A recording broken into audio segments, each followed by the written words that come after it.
Oh, Lord have mercy.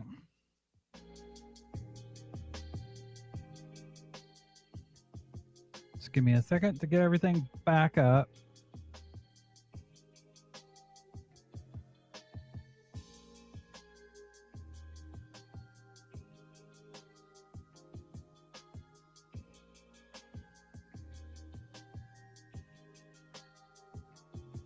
We understand that you fresh out of. So apparently, when I launched this, the or when I didn't end it. I was hoping rebooting didn't end the show, but apparently it did. So so I'm doing this under my Call of Duty tag. That's all right. We'll run through the rest of the show and we'll see how it goes. I don't even. Yeah, nerd teacher. Yeah, yeah. It also changed the title of the stream. Yeah, that's the thing. It like ended it all. So I'm just like, I don't give a fuck at this point. Um, I'm just gonna barrel on through. Uh, I think I have the situation figured out though. Because I'm using a bunch of USB. I forget what you call them. Like, but basically, it's a USB adapter going into a USB port, and I think I'm using too many of them. So I have too many devices. So I have to figure that out. But I won't be able to use my sound effects pad, which isn't that big of a deal. I've been thinking about moving it over to my laptop. It doesn't fucking really matter. It doesn't matter being on this screen. So I don't know. So anyways, let's keep going. So the drama, some of the drama that I got into, there was a video this person put up. By the way, I might stream later. High school and just trying to figure out your motherfucking life. The answers is in Pakistan. You didn't know that? Hey, I always. So I agree with you in principle, but in the comments, you seem to argue with people about if they can read theory or not, and even use your own history of disability as proof that they can do it. But one, that's hella ableist. Two, there are other reasons why people might not be able to access theory. Before theory even existed, people were doing the work. Humans have been practicing mutual aid as long as they've existed. You don't need theory to do the work. In much the same way, the hod carrier doesn't need to know building sciences, but architects do. It's important that the architect knows the theory, not so much for the hod carrier. They both are vital to the job. And if everyone can know the science, it helps in everyone's job. It's great if everyone can read about and take in theory does. But I don't think it's helpful to alienate people that could be very good comrades by telling them they must read or they're bad comrades. So, and then I sit there and I thought about it and I was just like, you know what? This whole thing about theory and it got me to the point where I was thinking about this. Secondly, I'd say what exactly is the right amount of theory that you need to read? If I read the Communist Manifesto, am I gonna have enough theory, or do I need to read all three parts of Capital to actually know enough? Is there a test for the level of theory that we need to read to actually be able to do practices correctly without harming anyone? Secondly, if you're providing mutual aid, you're simply trying to give the basics: water, food, shelter, education. Those things don't need theory. I'm not sure if you're providing those things for people. If you're improving their material conditions, how actually can you do that wrong? Well, and here's the thing. Nerd teacher says, I love reading, I love researching, I love doing all that. I get why people don't. It's time consuming and sometimes it can take away from others' work. It's a lot of balance. And it's not just that. I know what you're talking about because I feel the same way. I struggle. But I use the hod carrier. And if you don't know what a hod carrier is, let's go look. Let's go look. Bow, bow, bow. So I use this specific example for a reason. So basically, if you look, they're the people that they'll basically carry bricks. No, it's HOD, H-O-T, or H-O-D, HOD carrier, or brick HOD. But basically, your job is to go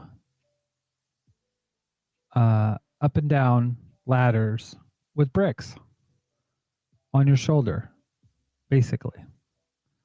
It's a labor occupation, as it says here in the building industry. And you need this person, but they don't have to know jack shit about theory, really. They have to know about the theory of safety, but they don't need to know building sciences, how to construct a house. But you need this person to do the job.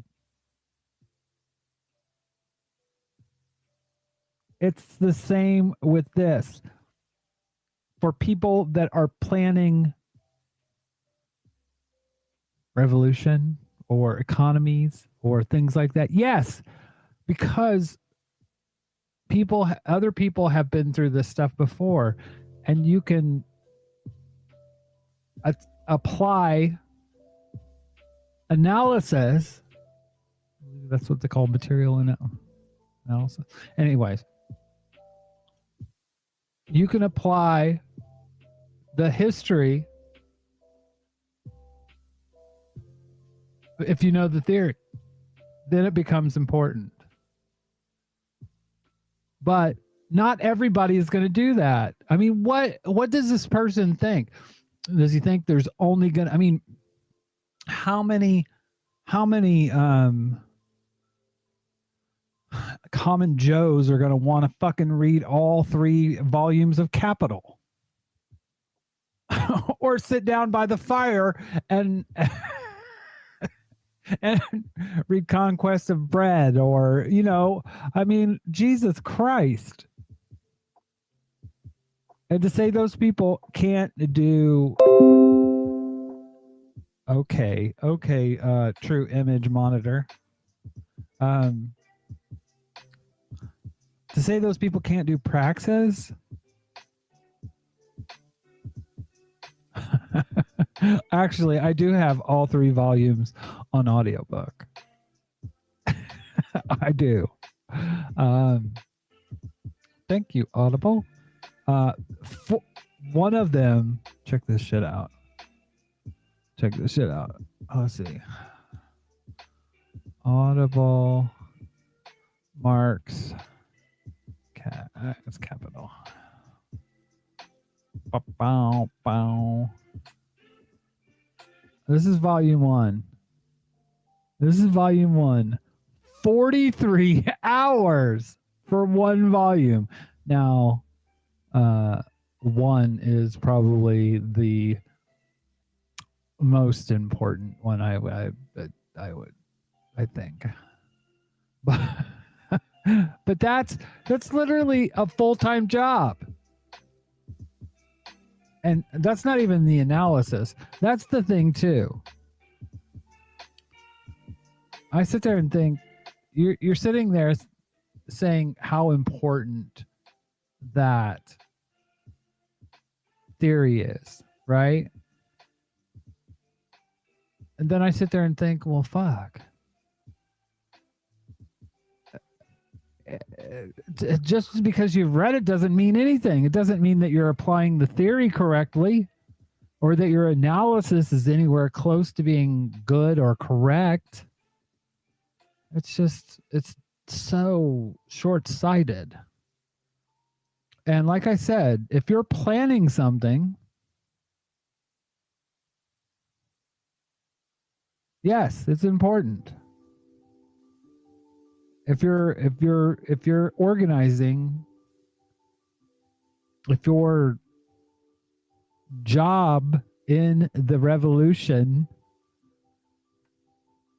in the organizing of things has to do with economies and things like that, yes, it's gonna help you to know theory. And even building sciences for someone that's a hod carrier, that would be a positive, but it's not a needed thing.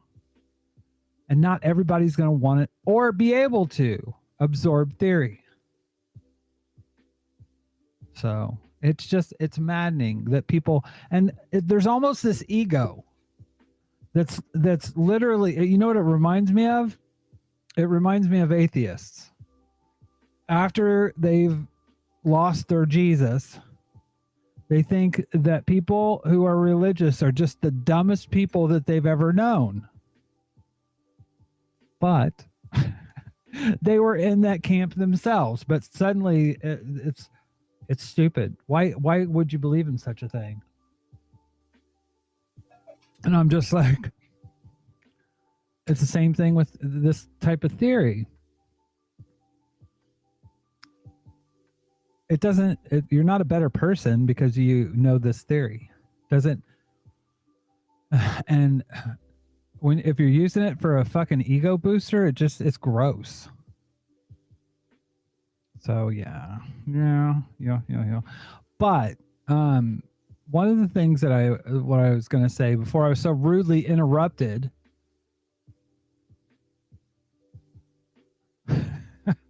is that people need to realize that the context of this, you have people out there that are literally trying to, they're going after LGBT people too, after the stuff in Texas. Check this out. Okay, so this comment reminded me of something that I've been meaning to talk about, and to warn you all about. With the passage of this Texas heartbeat bill, the U.S. LGBTQ plus community is in even graver danger than before. And yes, I will tie this back into the logic that I demonstrated in my last video that is attached to this comment. Overturning Roe v. Wade has always been the carrot on the stick that conservatives have used to get people to vote for them who were right-wing. And now, in a lot of ways, they've already accomplished that, which means that they'll be pivoting to their secondary goal, which is overturning gay marriage and gay rights within this country. And you may be thinking to yourself, well, they're just using gay rights to get more voters for them. No, they're not. This is all about codifying the white nuclear family into law. Because again, white nationalists are concerned with the decreasing rate of white babies in this country. And queer rights are a direct threat to that. This will especially present even more danger to trans people, specifically trans people of color. But here's where it ties into my last video. White queer people have fallen into the exact same trap as white feminists. And the exact same dynamic that we're seeing with Black people putting the onus on white women to stand up for themselves is going to be the dynamic that is reflected in the queer community in the coming months. If we use institutional approval to mark the end of white people's participation in advocacy, then gay marriage becoming a right would mark that end for the queer community. Since then, in both popular and social media, we have seen white queer people ruminating over the ability to experience the fullness of their white privilege now that institutions approve them. White queer people talking about the countries in which they are quote unquote illegal is a perfect example of this. Please be careful. It is going to get worse and everybody needs to organize now. So she brought this up, and then here we go. This is what I posted a video on yesterday. With the passage of this Texas heartbeat bill, the US LGBTQ plus community is in even graver danger than before. And yes, I will tie this back into the logic that I demonstrated in my last video that is attached to this comment. Overturning Roe v. Wade has always been the carrot on the stick that conservatives have used to get people to vote for them who were right-wing. And now, in a lot of ways, they've already accomplished that, which means that they'll be pivoting to their secondary goal, which is overturning gay marriage and gay rights within this country. And now this is what came out today.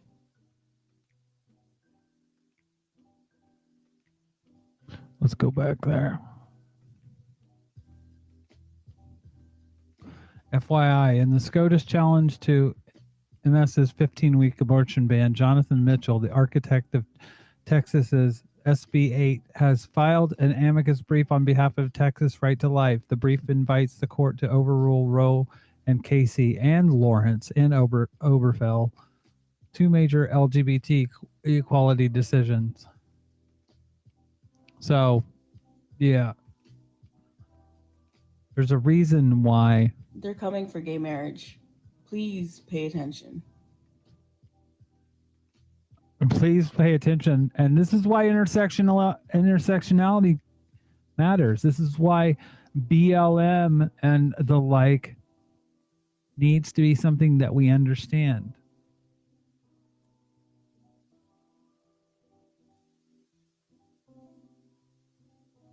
I mean, when you're talking about this,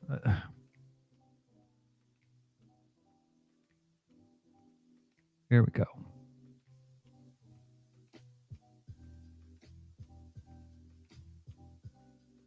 This shit just happened. Today, a handcuffed black man was assaulted by a U.S. Marshal. Watch this.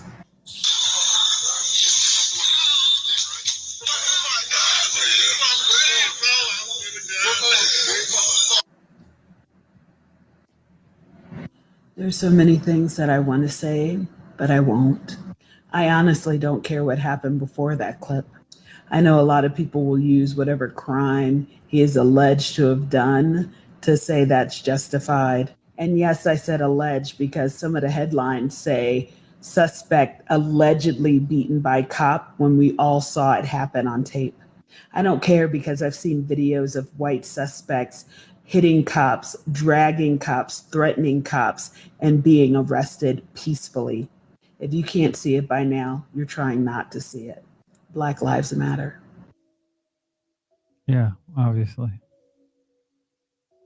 But it just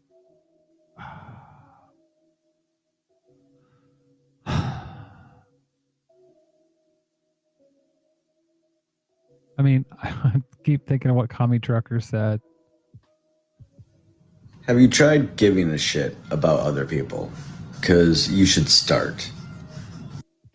That's what I feel like. I'm just like, these people. I don't see race. You know, of course you don't. You don't see racism. And it's Tyra Blizzard has a really good post on this. Why? Why are you guys like this? It'd be the ones who have literally never read any type of anti-racist literature in their lives, who swear they understand racism and they know the definition. I hate to break it to you, buddy, but your definition of racism it's wrong. It's incorrect. I'm honestly done educating. Okay, I'm done making the same video over and over trying to explain to y'all the difference between racism and racial prejudice, because for some strange reason, y'all seem to think that they're the exact same thing. They're not. And if you had just like a scooch like an ounce of critical thinking ability, you would understand that. Because by your logic, both white men and black women can experience racial prejudice. Therefore, they're on the same level, since racism and racial prejudice are apparently the exact same thing. But you're forgetting the component of power, like the whole power structure. And it's for that very reason that I have this in my bio. I put together a Google Doc of books, movies, and documentaries. It's at your fingertips. Like, the one thing that bothers me about this is that she posits it like they are just not understanding, not comprehending. They're doing this on purpose. This is willful ignorance. It's like, I mean, it's, you know, it's literally, they're, people are just, the white people want to have a certain definition of racism because it fits their fucking narrative. But white people just, there are white people out there that just can't wait to be fucking racist, like this guy. Y'all calling me racist in the comments. How am I racist when I got a white refrigerator? Tell me. Yeah. Well, I got a black refrigerator, but that motherfucker won't work. All right, bet. So it's okay for y'all to use the I'm not racist, I have a black friend, I have black tires, I have black neighbors card, but it's not okay for us, huh? And I know when you saw that video, you just couldn't wait to seize the opportunity to push your bullshit ass racist ideology and play it off as dark humor, huh? And of course, when I scroll your profile, it's always the warm bushlight drinking cave dwellers flying this bullshit ass rebel Confederate Dixie flag who can't spell or use proper grammar. What's ironic to me is how a bunch of knobgoblins with your ideology can have the caucasity to get on this app projecting a bullshit ass stereotype that was created by the same people who are still butthurt to this day that they can no longer use black people for free labor. What's even more funny is how white people have always demonized black people for collecting government assistance when government assistance was literally created to help poor white people after the Great Depression. Especially when white Americans have always collected the most government assistance. For all the goofies, well, yeah, obviously there's more white people in the US.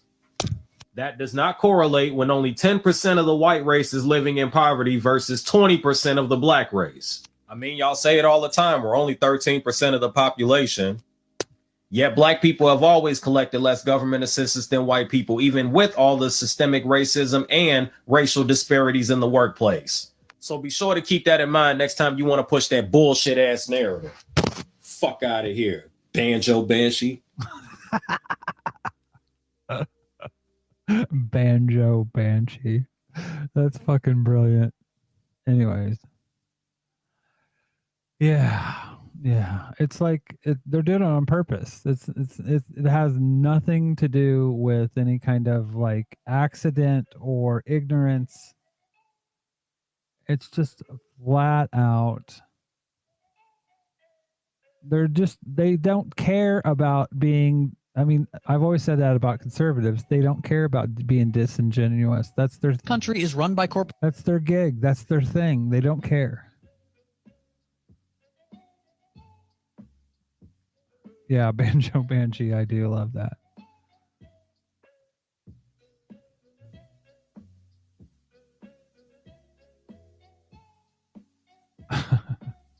I have a couple on America. I think this is funny. Civilized Country Club. You're certainly late to the party. Yeah, sorry we're late. We've been fighting amongst ourselves. Okay. Today's cost of entry is providing your citizens with 20 to 40 days of paid vacation per year. There are about 100 countries in there enjoying themselves. We can't afford to do that. We spend our citizens' tax money on fighting other countries. So do you want to pay the cost of entry?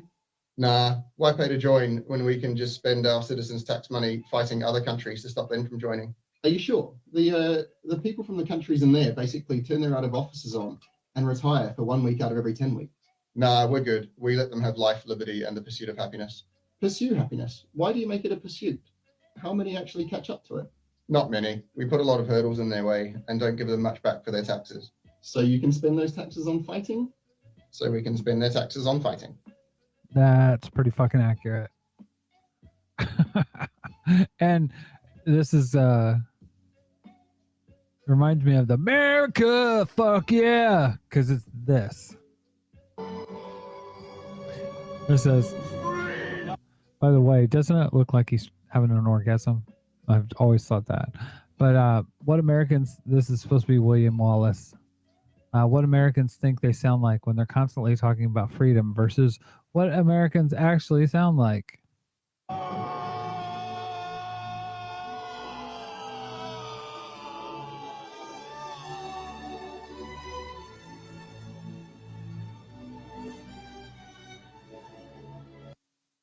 America is the greatest country because we have freedom. Our freedom is the best because we are America. Stop using the Human Freedom Index to measure freedom. That's just propaganda by Big Freedom. Big freedom. That's just big freedom. Fucking accurate. Fucking accurate. That's the one thing I was just amazed.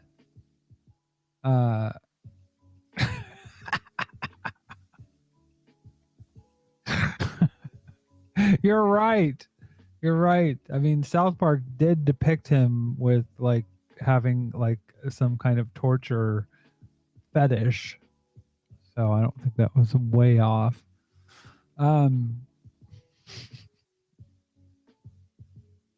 yeah, I wanted to play this clip that was from Kara JB. What does having slogans like tax the rich, what does that do for class consciousness? This is the conversation worth having about this. Almost everything I saw about this focused on the performativity, and that actually really got under my skin because there's nothing more performative than making memes about AOC. And even the protesters outside are largely performative, if not entirely. Depends a little on how you interpret the word, but that depends a lot on how you interpret the word. But even if you're at risk of getting yourself arrested, it can still be performative. The end goal has to be an actual change to material conditions. Most protests and most communist memeing, it doesn't really have that as an end goal. Now, don't get me wrong. It does start up here. The revolution starts here. But it starts there because it starts with class consciousness. Tax the rich, that doesn't really promote class consciousness. But I feel it may be controversial, but true, that guillotine memes and gulag memes don't promote class consciousness either. They just help you feel like a part of a group. A meaningful class consciousness is tied to our material reality and our ability to change it. What does that mean? It means helping people, and it means hurting the bottom line of corporations. It means being willing to do that, even if it means going against authority, even if it means playing outside the rule book, even if it means being deeply uncomfortable, having deeply uncomfortable conversations, and doing deeply uncomfortable things like organizing against your boss. I guess what I'm saying is a lot of this feels like negative attack ads against specific politicians, as if there were some better politician to elect. Let me propose an alternative. There is a holiday strike planned for this year. The idea is this Halloween, this Christmas, don't buy from corporations. Buy from small producers, buy from workers who are not being exploited and profited off of, and contribute to mutual aid instead of doing this yearly ritual where we boost companies' bottom line. Is that a revolution on its own? No, but it's part of a revolutionary politics. And the reason it's part of a revolutionary politics is because it's affecting the material conditions directly. We go after the actual functioning of the system and how it works. That's how this starts. That's how this ends. We cannot afford to be in this for furthering the brand of communism anymore. We need to start breaking things. So very, very, very true. Very true.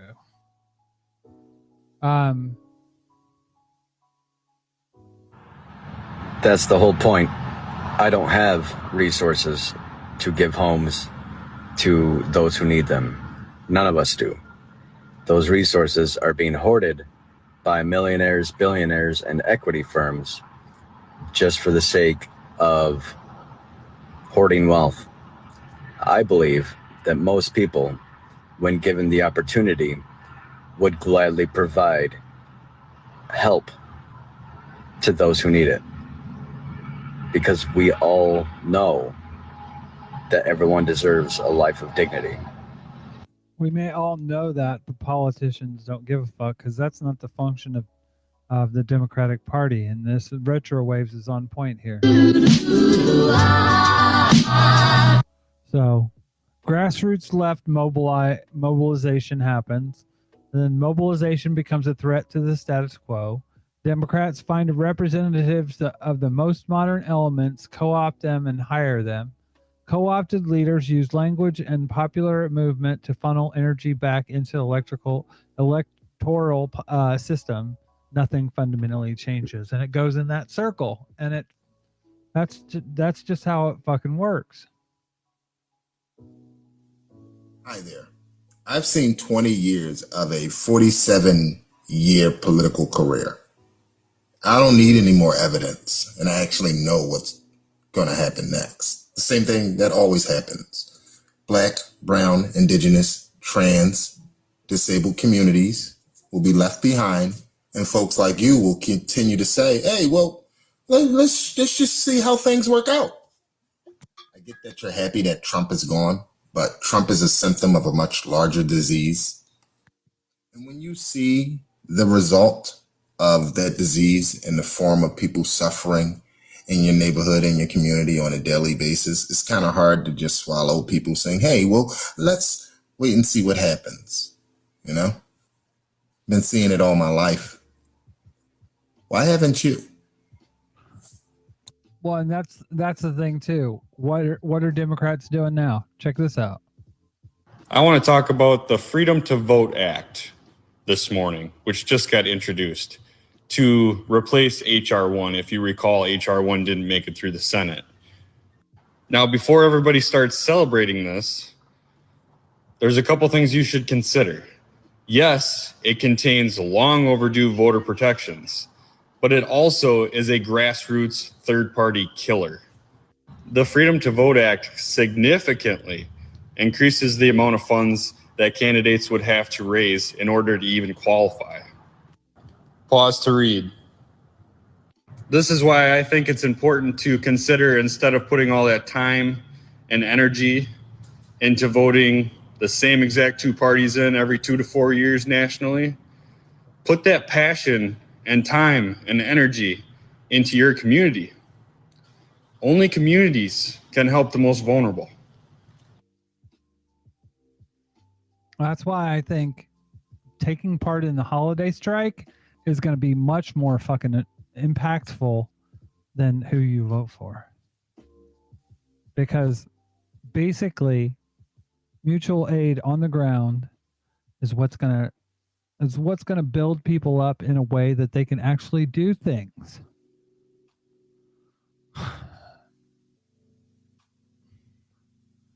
I mean, country is run by corporations in all but name. Why haven't we acted on climate change? Because Exxon has lobbied against it for decades, despite being among the first ones to realize their activity would cause problems down the line. They fund both parties. So does the military-industrial complex, companies like Lockheed, Boeing, and Raytheon. Why do you think we're always involved in low-level wars? It's absurdly profitable for these companies. Why don't we have universal healthcare like every other industrialized nation? Because the insurance and pharmaceutical companies make massive donations to both Republicans and Democrats.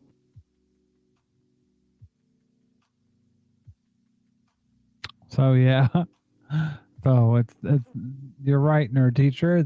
They don't fucking do anything. So, yeah. Earlier, somebody, I think it was Tyra Blizzard. She's like, oh God, I'm so tired of saying this. This made me laugh. Black Bloc Politics. Eric said this. I probably have around 9,000, probably even 10,000 videos on this app presenting multiple solutions. Just because you showed up doesn't mean you're entitled to me repeating myself. But here's the thing. You want some of my solutions without having to go through my content? Send $50 to my Cash App, my guy. Other than that, shut up. If you want me to do work, pay me. I thought that was pretty funny. Also, if there's anybody, and I mean anybody, I don't care if it's your family, your next door neighbor, your best friend, your favorite person in the media, your favorite politician, if they're referring to the people arrested in the aftermath of January 6th, you know, that attack on our peaceful transition of power, if they're referring to those people as political prisoners, they can go fuck themselves. They are a stupid person. They are a bad person. They are an ignorant person. They are a narcissistic person. They are delusional and have no business spewing any of their views about the world. They should just go fucking find a rock, live under it, and stay there, because that's more than they deserve. All right. My father comes from a country where there are actual political prisoners. My father was a political prisoner. I've had family and friends who were political prisoners. Do you know the torture that you actually go through in some of these countries when you're a political prisoner? Do you know the outcome? In 1988 alone in Iran, 30,000 political prisoners were fucking slaughtered, murdered, executed. And what do you think happened to them before that point in time? They were actually fucking tortured, okay? Why? Because they supported democracy, elections, freedom. The very fucking things you guys try to attack on January 6th. Go fuck yourselves. Yeah, Republicans are for cops until they're beating the cops up. They're for the troops until the troops speak up. It's just so typical. It's so typical. But I was kind of interested in this as well. We actually don't know if communism is a failed theory or not, because it's never been given an opportunity to work.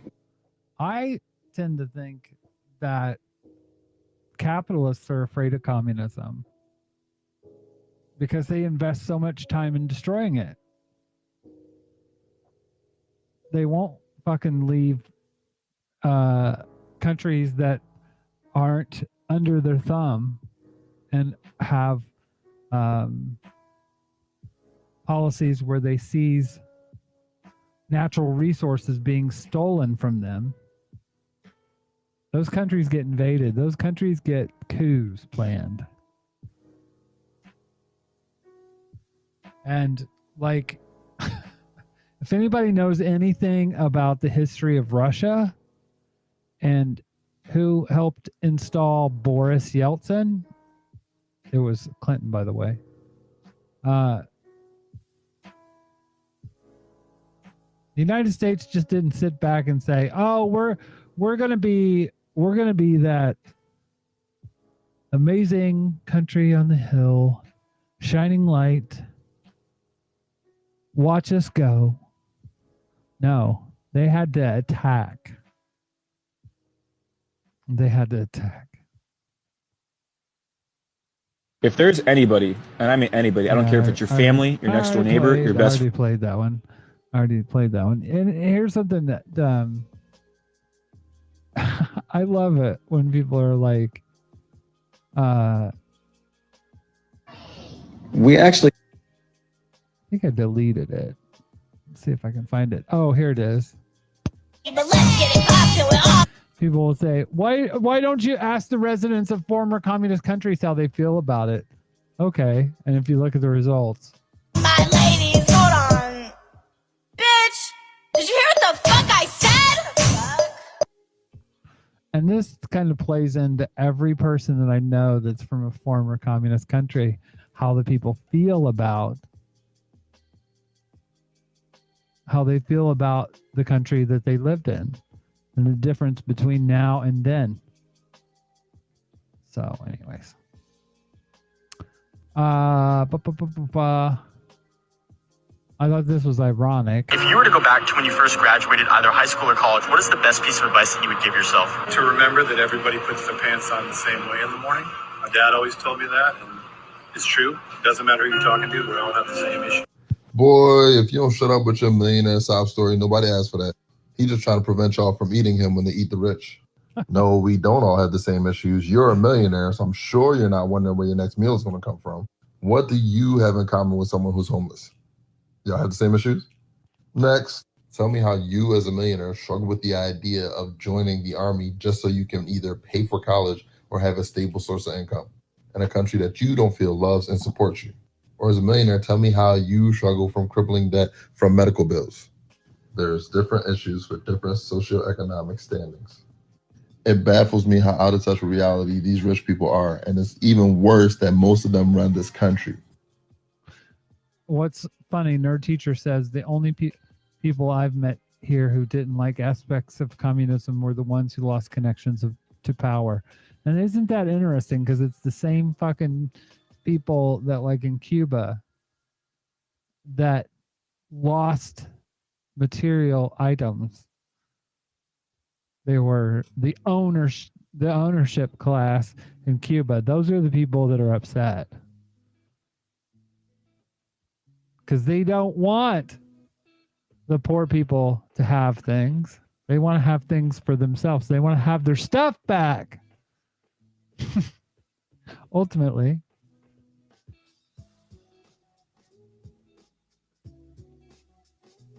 Nerd Teacher said they're pretty much nuanced. Yeah, and I have a few coworkers that are from the Soviet bloc countries, and I find the same thing.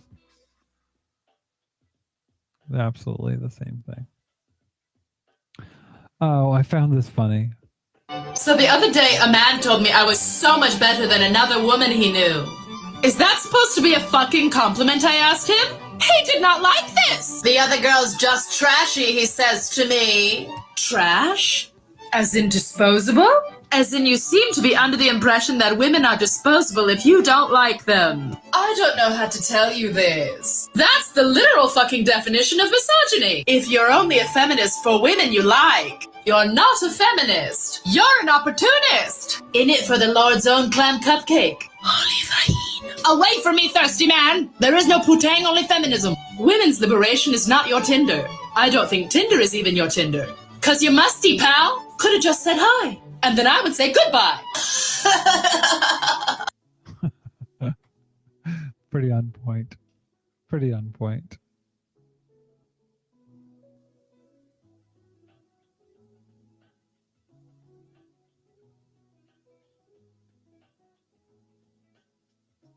That's pretty much it. That's all I got tonight, I believe. Oh. If there's anybody, and I mean anybody, I don't care if it's your family, your next door neighbor. No, that's not it. This video. I hope, I suspect, that a lot of you will agree with me on here, but Shamima Begum. She was a 15-year-old that went to, I believe Syria, and was married to a ISIS fighter. She was 15, and that's an age when girls, a lot of girls, especially girls who come from quite, religious backgrounds, they're fed this thing about your Prince Charming will come and all the rest of it. And she was groomed. She was groomed. Grooming is a thing. It happens. It happens to all sorts of vulnerable girls. It's a real thing that we advise, we watch our children for. And she was groomed. And she went trotting off, believing that in this Islamic paradise, everything would be wonderful. And it wasn't. Now, she's a British citizen. Number one, making her stateless is in fact illegal. Number two, even if she had gone out and personally shot people and bombed people, which as far as I'm aware, she did not do. She just sat and made, food and got pregnant by a man who was older than her. And yes, she may well have believed that her marriage was God-given. I'm sure she did believe it. After all, let's face it, that's what she was told. I don't know about her upbringing, but she may well have been brought up, and certainly that's what she was groomed to be, that God would grant her a husband and there would be paradise on earth. And she believed it because she was 15.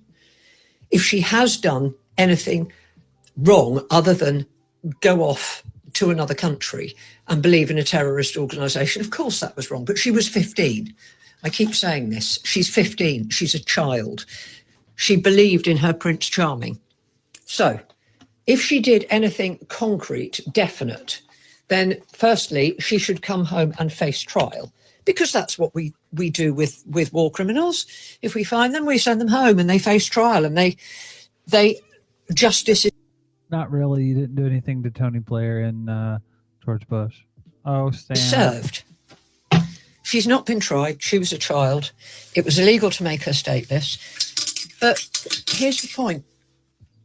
By pushing people like her, who I genuinely believe she was a victim. She might not be a very likable victim, but sadly she's still a victim. Victims don't have to be likable. They owe nothing to anybody. It's not her fault ISIS groomed her. That's ridiculous. It really is. But surely if you bring people like her home, you treat them with compassion and you keep a firm eye on them as well. So if she's been programmed, you keep a close eye on her. You make sure that she's not a danger and you show compassion, because I want to think that, given our really quite nasty past, that at this point we are a country that shows compassion and kindness to its own citizens. Although with the universal credit cuts, I mean, we blatantly don't. But, you know, nonetheless, I would like to think that people have got compassion for a child who was abused. But they don't. The comments were absolutely stunningly awful. You're only a British citizen if you do good things, essentially. And it is illegal to make someone stateless unless you do it and there's no consequences. Then it's fucking, it's illegal and it's immoral, but it's done. So anyways, one more thing. I want to play this. You know what? I'm 32 years old and I am tired of hiding. I don't need to hide anymore. I don't care what people think about me anymore. I like candy corn, okay? I eat it for enjoyment and I like it. On leftist TikTok, this has been an actual thing. Now, the circus peanuts, I think those are fucking nasty. I'm not going to lie. But candy corn, oh my God, you put candy corn, and this is something that we used to have back in America, back in Indiana, we used to have all the time around Halloween, was candy corn and peanuts. It was the salt and the sweet together, and it was so fucking good. It was delicious. I just think it's funny though, because now Broseph and Black Bloc Politics are going after each other about their musical tastes. And Eric just said that Broseph likes the Dave Matthews Band and God, what else? God damn it. Nickelback. It's fun to watch. Anyways, if you want to help my comrades, you can go to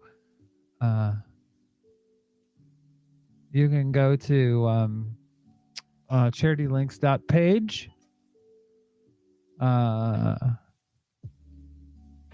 Nerd Teacher said, I entirely knew where you were about to say about corn plus peanuts.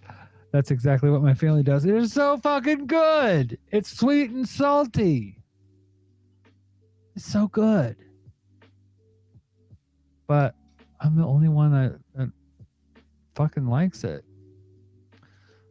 By the way, you can watch Jonathan. I think tomorrow they'll have a show on Social Justice Alchemy. But yeah, I think that's going to be my show for tonight. We're going to do a show on Wednesday night, next Wednesday night. I didn't do a show on Monday because I thought I had fucking COVID, but thank goodness I don't. but I just realized I'm off for 3 days. Woohoo! So I'll probably do a show on Monday night. It might be a gaming night, but anyways. Nerd Teacher says, I feel like they're different here. Yeah. There's so many things that are like that. Like the Taco Bells here are different. They're not bad. And I like having them here. But I miss having a chocolate malt from like McDonald's. Here it's like water. It's like chocolate milk. It's like the chocolate milk that you would get in school. There's no thickness to it at all. In America, you have to have a fat ass straw because it's so thick. So stuff is different. That's why yesterday I saw, because I saw boxes of Kraft macaroni and cheese, and they were only like a £1.50. And you can literally pay up to like £4 a box at Sainsbury's. Nerd Teacher, and I'm just like, sugar tab candy and cookies, what's wrong with you? And then until I remember they're like M&Ms. What, Smarties and cookies? Yeah, sort of, but not really. The M&M ones, they just taste like they're not as good as chocolate chip cookies. They just taste like candy with a candied cookie. Oh, anyways. By the way, Social Justice Alchemy is on tomorrow, and yeah, you can help out by going to charitylinks.page. If you want to help my comrade Eric from Black Bloc Politics, you can actually subscribe to their YouTube channel. Just go to Black Bloc Politics. That's BLACKBLOC politics.com, and it'll take you right to their new YouTube channel. There'll be content up there shortly. A lot of stuff going on with Black Bloc Politics, and I'm excited for it. But I'm also sleepy because I worked night shift last night. So I'm going to go, and I hope you guys have a great night. My mouth is still working, so I do definitely think that it's an issue with my USB port thingies. Anyways, y'all have a good night. Take care. That's the show for tonight. I'm going to try to have some more guests on. I'm going to try see if I can get Kami Trucker coming up and Retro Waves. I would really like to get them in and have a deep conversation. But if there's somebody that you want to see me interview, just let me know. Yes, Adam, the show's done. That's all right. Come back on Wednesday.